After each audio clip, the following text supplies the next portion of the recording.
Today on the Winning with Shopify podcast. What I'm trying to say, like, you guys, you're like detectives. And now my AI agent is starting to learn what I want. And I imagine it's the same with some of your tools that merchants You want to look for the opportunities to penetrate the market. want, but you train it to start to go, this works for me and this doesn't. The biggest crimes people commit on their own brand is to say, we're going to launch a red one. This product's so popular, this blue product, we're going to launch a red one, let's do it. And then it flops. Hello and welcome to another episode of the Winning with Shopify podcast. If you've not tuned in before, welcome to the show. Please hit the subscribe button and leave us a review. The better the review, the more free candy we give you. Apologies, there's no free candy, but do leave us a review. And we might actually talk about giving your customers a little reward in the near future because I've got an amazing guest coming on to talk about that. If you've been tuning in for a while and you haven't already, please go and check out our YouTube channel, go and subscribe to different stuff. We've got the Growth Hub. We've started a meetup in London, and everything we do for you guys, for you brands and merchants is completely free. So please do go and engage. Otherwise, it's a complete waste of our time. Today, we've got very special episodes. I'm joined by an absolute legend, Nahar from Zik Analytics. And Nahar, welcome to the show. Thank you very much, Nick. It's a pleasure being here. Really pleasure. I've been listening to your podcast for a while. Great job, and I'm very happy to be here. Yeah. Good. Well, I hope you've enjoyed it. I struggled to listen to it myself. I hope you found our guests and everybody else useful, which is good. For anyone that's sitting there going, something analytics, Zik, that sounds different. That's not GA4. That's not Shopify Analytics. It's not some of the other players I might have heard of. Tell us a bit about your background and also about Zik Analytics and how the two things fit together. Absolutely. So I'm in e-commerce since 2015. I started with eBay. The reason I started with e-commerce was that I moved to a new country. I moved to live in Germany. I could not speak German, and this was my only way to find ways to make money. So I came across dropshipping and eBay and e-commerce, and I started my journey online. And then starting from there, back then, no one talked about product research. No one talked about market research. Most of the sellers were basically more of I would say, digital nerds than actual traders. And everyone just focused on go ahead, grab products, put on your store, and everything will be okay. And when I started, it was pretty tough in the beginning. I started look for reasons. How do I know I'm going to sell this product? How do I know this product is going to sell? There is demand, competition. I came from the real world business, and in real world business, I knew that, okay, how many people are passing in the street? How many people coming to the mall? What is my location? How many people going to enter, what's the prices of the competitors. So all this information was important to make decision whether buying a stock from a product or not. And this is how the idea of Zik Analytics came. I was first just relying on data that I find across eBay and other marketplaces, trying to calculate demand and competition manually, and I came up with a method that helped me pick products, and then my dropshipping business started growing. And once I realized, wow, now you develop this manual method that help you find winning products, you should do something about it. You should teach people, and you should maybe even build an automation, like a software. And this is how the idea of Zik Analytics came. Zik Analytics is a product research or market research platform for e-commerce sellers. We support today everyone, dropshippers, inventory sellers, brand owners. We bring data mainly from eBay and Shopify marketplaces. So if you compare Zik to other product research tool or other product finding tools, we don't just rely on the supplier data, but we want to give our users and the sellers the data from the marketplace to really be able to see demand, competition, average selling prices, and other important data points that can help you make decisions. So yeah, this is in a short story who I am in the e-commerce world and how the idea of Zik came and what Zik does. Amazing. And from my perspective, I obviously work in PPC SEO. We do customer acquisition. We bring people to websites and try and convince them to buy stuff. But actually, what you're talking about is a whole set of analytics that's completely outside of generally my sphere of what we can see, because we can't see the demand of things. We can see a search volume on Google and say, right, 10,000 people have searched this item. But actually, to get the analytical data on who's buying stuff, I think it's really, really important. Hence why we've invited you on the show today to talk about it. Give us a quick give us a quick overview to how to get in touch with you as well. So if anyone's listening and want to look around the website or check you guys out, what's your website address? It's zikanalytics.com. You can find it on the web, on YouTube, social media. Nice. Nice. And it's spelled ZIK, isn't it? ZIK Analytics, yeah. Amazing. Amazing. So let's talk about some of this data then. So our listeners are kind of split between there's a good bunch of drop shippers. There's a load of you guys listening that are your own brand. So you've like bought products in with your logo on, you're selling them. Some of you are manufacturing your own products. Talk me through some of the data and some of the decisions that brands then make now that they have that supply, demand, and kind of real time data to say this product is booming at the moment. What are you actually going to use that information for, and how do they get it from your system? So it's a great question, and I think that the God is in the details. Like the opportunities are in the small details. And usually when I teach people about product research, when I do demonstration, what I'm trying to say, like, you guys, you're like detectives. You're Mm, like detectives. You're looking for the I like small that. clues. And I give one story, one example. Like, imagine you're a detective. You get a phone call. Hey, there was a shooting in this house, please come right now. You arrive, you come to the house, you see two holes in the door, broken window, and blood on the sheets. What do you Okay. think happened? What do you think happened, right? And Someone it shot was from outside the door, yeah? exactly shot from outside the door, someone got hurt and maybe ran away from the window, right? So it's exactly the same with product research. It's not just about how many sales this product got or how many people are selling this product. As a brand owner, and I'm pretty much sure that lots of people now will relate, even if they didn't thought about it the same way, but they still thought about it. A lot of sellers is that you want to look for the opportunities to break, to penetrate the market, to be different, to be unique. So you want to, on one way, you want to validate demand, of course, because you want to buy inventory or produce a product or produce I don't know, a new product that people are looking for, that there is demand. But on the other hand, you want to see what other competitors are doing, what Yeah, yeah. features the product have, colors, sizes, packaging, services like shipping, the money back guarantee. You want to know all the details, and then you want to put all together and then make the decision. This is a great opportunity or not. Let me give you an example. Okay, for example, if I came across a seller that launched a product just 3 weeks ago, and this product already sold 10,000 times, okay, and this product only sell in one unit, okay, but there is a need for this product to be sold also in multiple units together, let's say like pack of 5 or stuff like this. I have an opportunity. Why? I have a new seller, which means it's a new seller who generated a lot of sales and already managed to generate success. It's not an established brand at long time in the market, right? So as a new seller myself, or as a person who's going to sell new products for the first time, I already know this guy succeed very early. It means he's doing something very good. The demand is there, the product is there, right? So I already know the success rate is higher. Now I second things, I recognize an opportunity where I can offer this product in bundles, or I can add something else to the product. Maybe I can improve a feature. Maybe I just recognize that the SEO can be done much better. Yeah, yeah.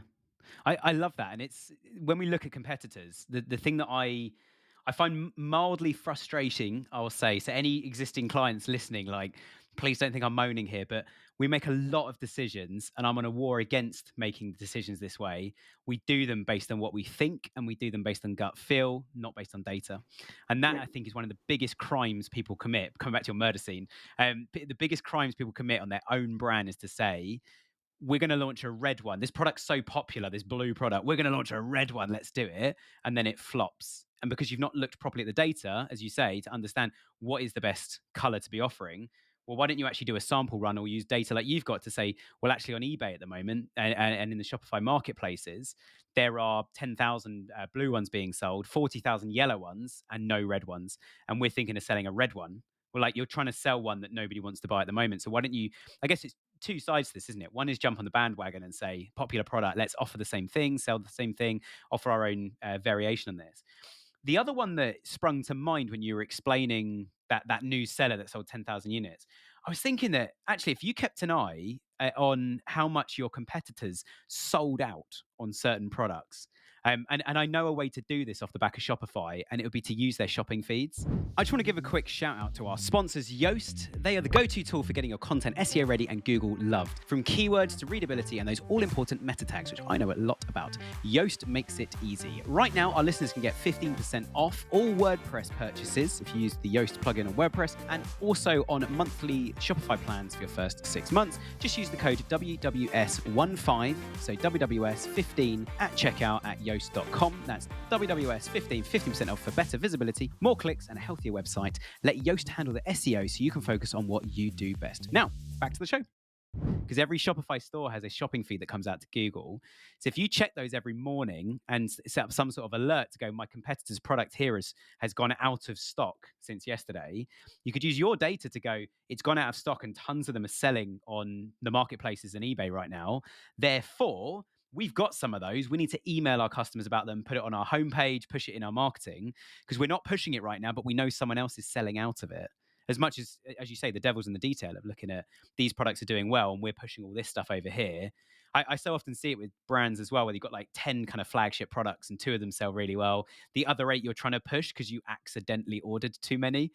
And I think using the data to avoid things like that happening is so important, isn't it? Of course. And what you just say, like this is like the way you explain it, this is how every brand owner should play.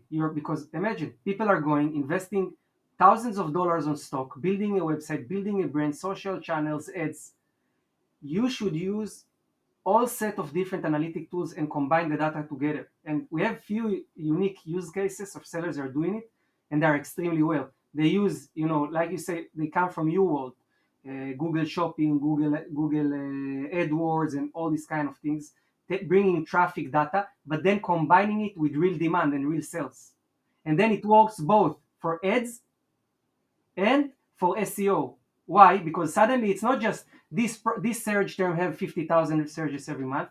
Is this search term maybe have just 5,000 searches every month, but the conversion rate and the sales that this search term actually bring on Shopify and on eBay, which by the way, eBay in this terms of SEO much more powerful because it's a search engine. Yeah. Yep. It's amazing conversion rate. So now I actually should go and spend on this keyword much more money, because the conversion rate on this keyword is much powerful. Yeah. We actually do a lot with our SEO team. We actually do quite a lot on Amazon and eBay to optimize their listings to get them found more. And certainly on the Amazon side as well, we started then doing paid listings, and we get the most incredible ROI on them because we've optimized them using Google and Amazon data to do that. And the same with eBay. I think there's a huge opportunity there, but I guess to change gear slightly as well and go up another gear. So we got all this data. Obviously, we're living in the AI age now. Like, how can AI play a part in analyzing, if you've got 500,000 different products on your site, especially as a dropshipper, because you can just keep adding stuff because you don't have to stock it. As a dropshipper, as an example, how can you use AI to then filter it down and come back to you and say, these are the things you should be selling based on what I know about your business, rather than you having to look through all the data yourself? Or is there a different way you guys are using AI at the moment? So we have 3 AI tools in the platform.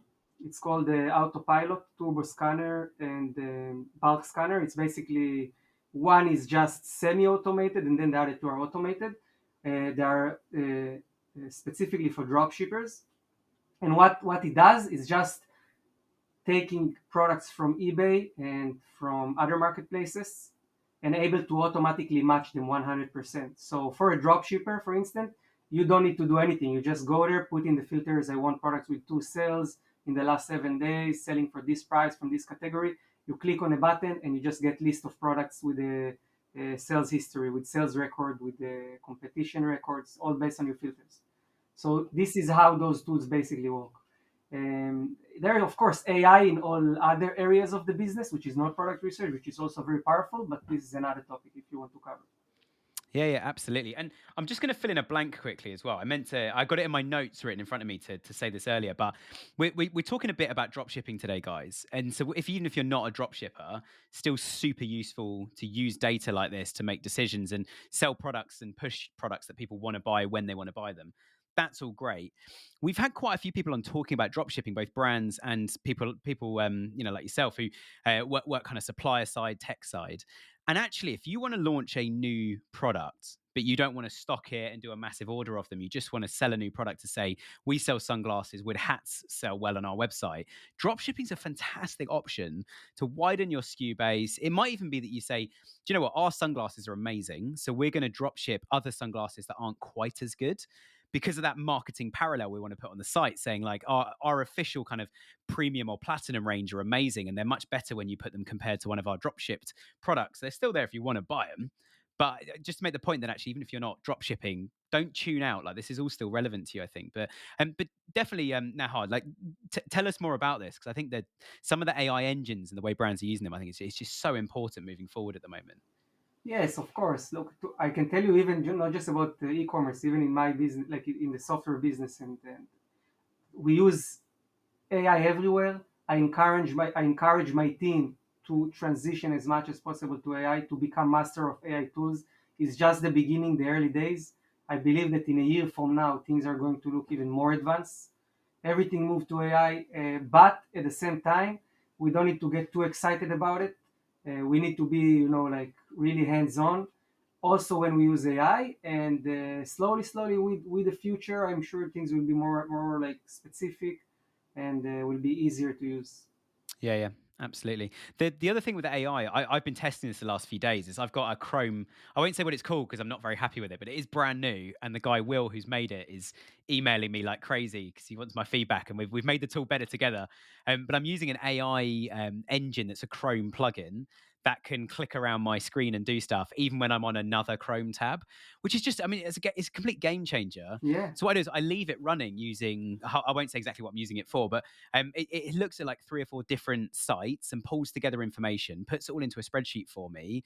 And then it also is now using color coding and scoring to say, this is the one, these are the ones you should start with. If you've only got 1 hour, just do this bit. If you've got 5 hours, do all of them. But it's pulling together information from multiple places for me that I can do that. But it has taken me 3 or 4 days. As you say, it's early stage. It's taken me 3 or 4 days of just on a second laptop, like writing notes, going, hey, go and try this, change this, don't do this, do this. And now my AI agent is starting to learn what I want. And I imagine it's the same with some of your tools that merchants are using. Is like when they first click go on it, it's probably not going to give them exactly what they want, but you train it to start to go, this works for me and this doesn't.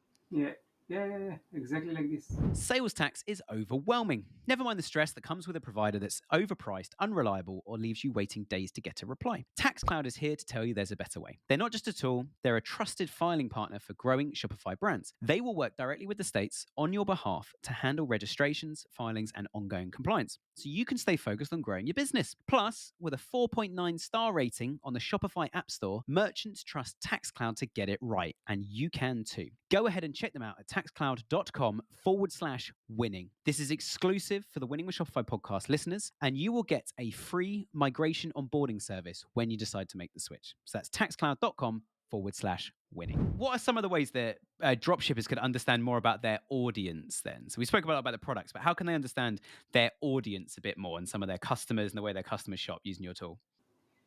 So on the Shopify part, you can learn a lot about the like the apps that the shop is using, the ads that the stores are running, and all those kind of things. So I would say to learn about the audience is mainly through the ads. On the eBay part, again, you don't have audience data much. On eBay, it's a search engine, so you have like search data, you have keywords data. So you do it from the reverse engineering. You basically, uh, it's in the end, it's like you're not selling a product on eBay. You're selling keywords. This is what you do. You're selling keywords. So all what you need to do is to make sure you sell that you make the match. I always say have the right product with the right keyword. Sometimes you can miss in 1 inch and it's not going to sell out. Other times it's just perfectly described with the perfect product people are looking for, and boom, you have a winner. So we provide more the marketplace data, less the audience data.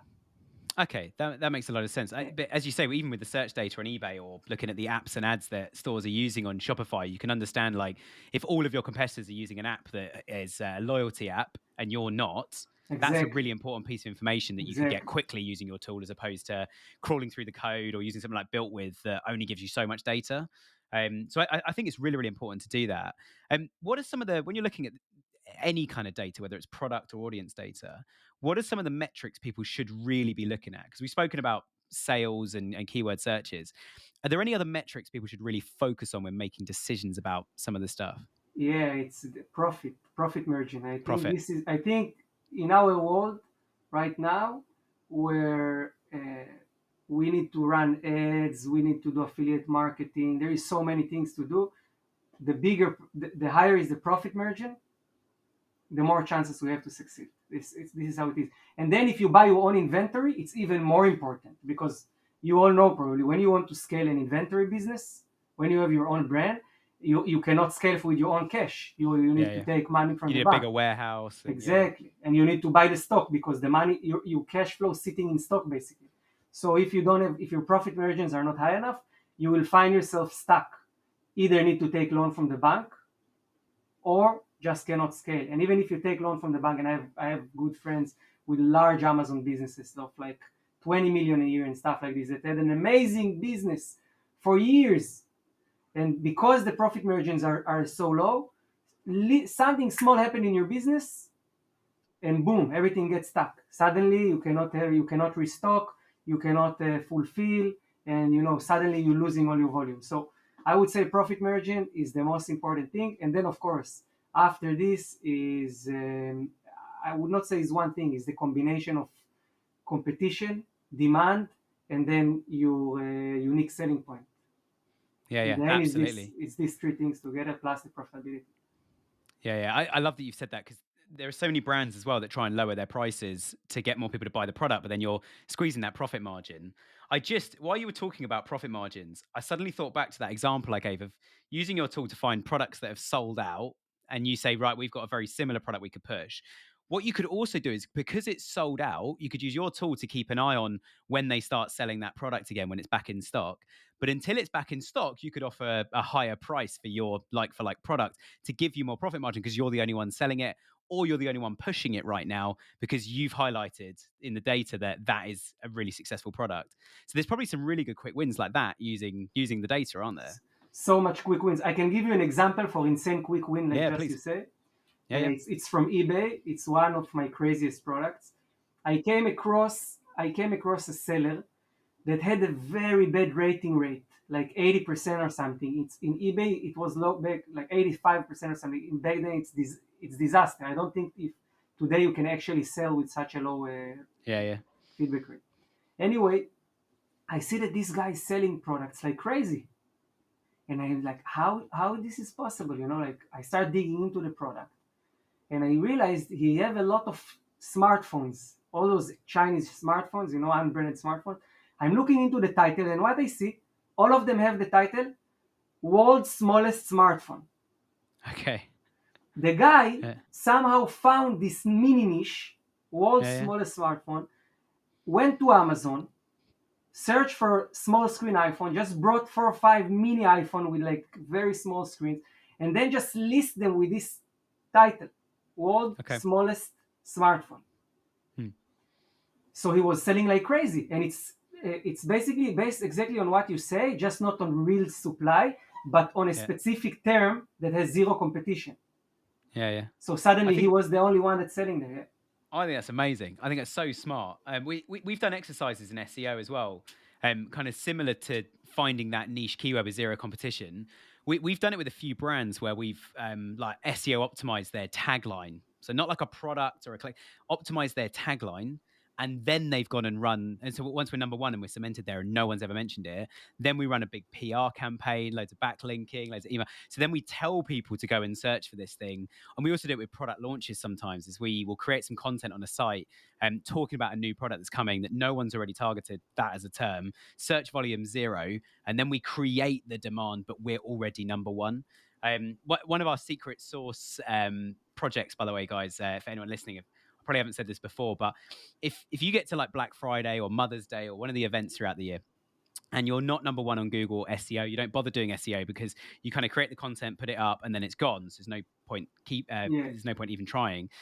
We've been number one for a whole range of Black Friday and Christmas and other keywords like Valentine's Day and stuff for some of our clients for nearly 10 years, because we create evergreen content. So we've already got the ranking, we just change the content when the time comes round. It sounds really easy when I say that. If you try and do it yourself, you probably won't get the ranking. There's a lot more to it. But there's a whole strategy behind angling all of our SEO activity to that one coming soon page or something for these things. But again, it's similar to what you were saying about actually there's zero competition in this thing. In your case, the search volume was already there, just no one was targeting it. So I guess with with Zik Analytics, you can filter stuff to say, let's target something where there's a few sales going through, but actually the competition's super low, but the search volume is really high. Find some of those keywords and go, right, let's get a product. As you say, these guys with the small iPhone, get a product and put it in a listing there, knowing that's the keyword we're going to target. Yeah, exactly. And sometimes you just find those opportunity by digging, by doing competitor analysis, product research, coming across different products, coming across different sellers. Of course, with Shopify is a little bit different. Most of the sellers rely on driving their own traffic. So some of them also, of course, promote on Google AdWords and on search engine, but a lot of them running Facebook ads, TikTok ads, Pinterest ads. I was surprised to see a lot of stores running Pinterest ads very successfully. Yeah, they can be really good. Yeah. Nice. And let's stay on the topic of AI then. So what are some of the actionable ways people can start using? I know we've given a few examples of this already. If someone's running a Shopify store right now, what are the top 2, maybe 3 things you would say that they should be using AI specifically around data and analytics for? That you wouldn't run a store yourself unless you had that data and you were using AI to do this. Wow, I would just like use I would just like take and turn ChatGPT to be my agent, to be honest, like to do everything. Of course, I will still use Zik Analytics, Google Analytics, the Shopify Analytics. I will collect information from everywhere, from the Facebook Analytics, but I will just create different project in ChatGPT for all the different things, and just gonna be my analyst, copywriter, create images, everything, customer service, everything really. Today, one person can do what 20 people could do just a year ago.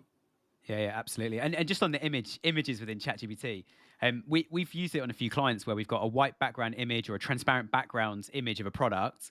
You give that to ChatGPT and just say, right, put it on a beach, put it in a park, put it on someone's desk, put it on someone's head. It's incredible the amount of places ChatGPT can do that. And as you say, the projects, I feel like the projects are the things people miss the most. They don't set up different projects with different agents for different things, which you're just missing a trick, because you want to have the same conversation with the same agent all the time, because they learn, don't they? They start understanding what you like, what you don't like, and you've got to feed that information back to them. Yeah, I also, one of the things I found very useful with ChatGPT is I stopped telling ChatGPT what role to be, but I always ask, what before you start, what skills and roles you're going to use to execute this task on the best way.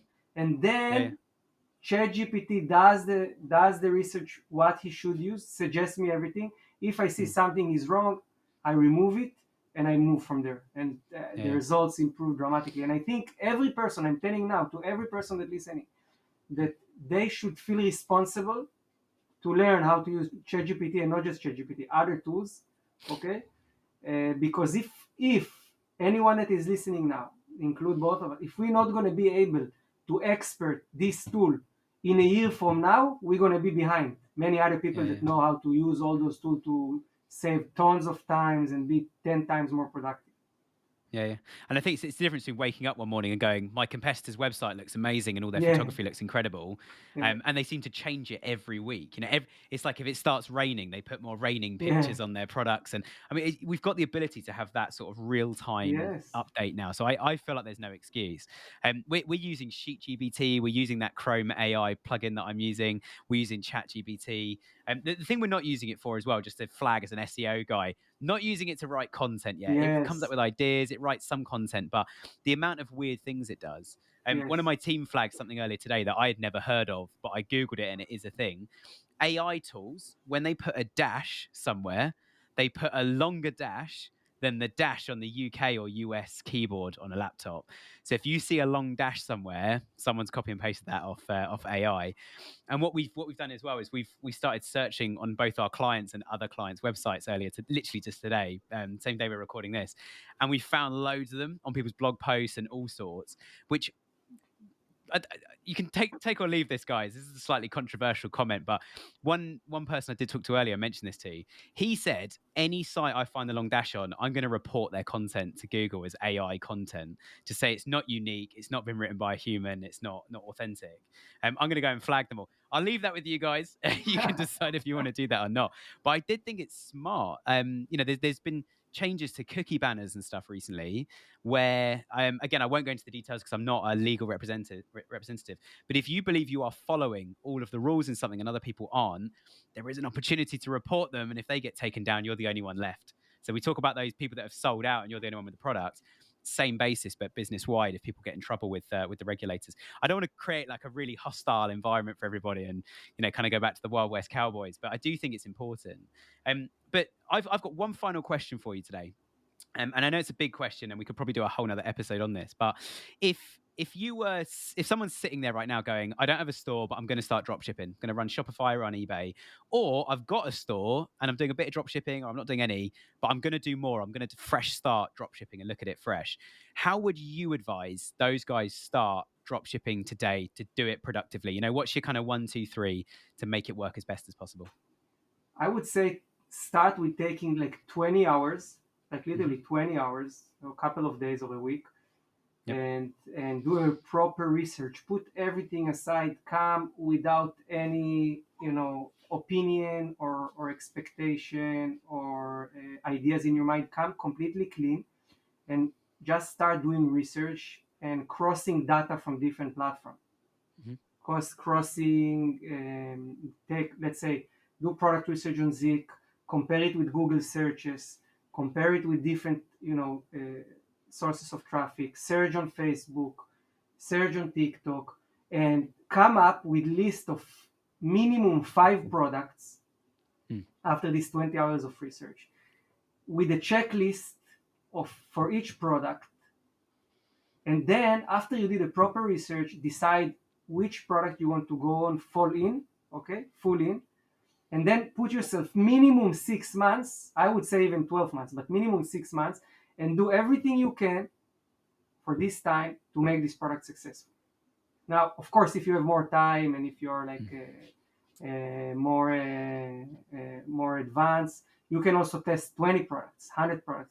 From my experience, sometimes you need to test 10 products until you find your winner, but you need to do the proper research. Don't start from gut feeling, like you said in the beginning. Don't say, I think red going to sell well, so bring the red. This will save you so much frustration, so much money, and so much pain if you do a proper research. So start with the research, create a list of minimum 5 products, and then focus on those 5 products for the next 6 months. And of course, add more products on the go until you find your winner. And then the next step, build a brand. Of course, dropshipping is cool and everything, but also the good dropshippers, they start dropshipping, they turn into branded dropshipping, and eventually making a brand. So that's what I can say. Amazing. I think it's really good advice. And I think investing, I love the fact you've given like how much time people should invest, how many products they want to start with. I completely agree. And I think whether it's, as I say, whether you're already a merchant making your own products and it's like, well, let's start drop shipping a few bits and pieces. You might be a coffee roaster, but you could drop ship loads of like, thermal coffee cups and t-shirts and lots of other stuff. Of which we do have a coffee company coming on, and I will be wearing their t-shirt because they're sending me a t-shirt. So keep an eye out for that, guys. But I love your advice, Nahar, and I really appreciate your time. If you guys haven't already checked it out while you've been listening, Zik Analytics, we will put a link to it in the description as well if you want to go and click that. Go and check it out. Do you guys as well, I'm not aware of this or not, but I'm going to ask you live while we're recording, do you guys have a free trial? Is there a way to test it? Is there a demo they can go on? Yeah, there is a $1 trial for 7 days. Cool. So you can go try it out, play with it, check out the YouTube channel as well. Nice. There is great training. We just released a series of training videos on each tool, including strategies and stuff. So it's really helpful. So just, try it out. Cool. And if you can't afford $1 to give it a test, you're in the wrong industry. You're going to need a lot more than $1 to get this thing running. So Nahar, I really appreciate your time. Thank you so much for joining us and appreciate everything you shared with us today. Thank you, Nick. Have a nice day. Thanks you. Hey guys, I just want to take a moment aside from today's episodes to introduce one of our amazing sponsors, Covella. They are the all-in-one platform that helps you design, sample, and launch your product lines. Covella are helping Shopify brands save up to 40% on stock costs thanks to their smart, streamlined supply chain. That means more profit for you, less costs, and loads of time saved in trying to get stock on your shelves. Right now, you can fast track their waiting list and get 50% of your first sample order just by using the code WINNING at checkout. This is an exclusive offer for Winning with Shopify podcast listeners. Just go to the link in our description or in our bio to unlock the savings and skip the queue. You build your brand, save on stock, and step into the future of e-commerce with Cavella. That code again, WINNING.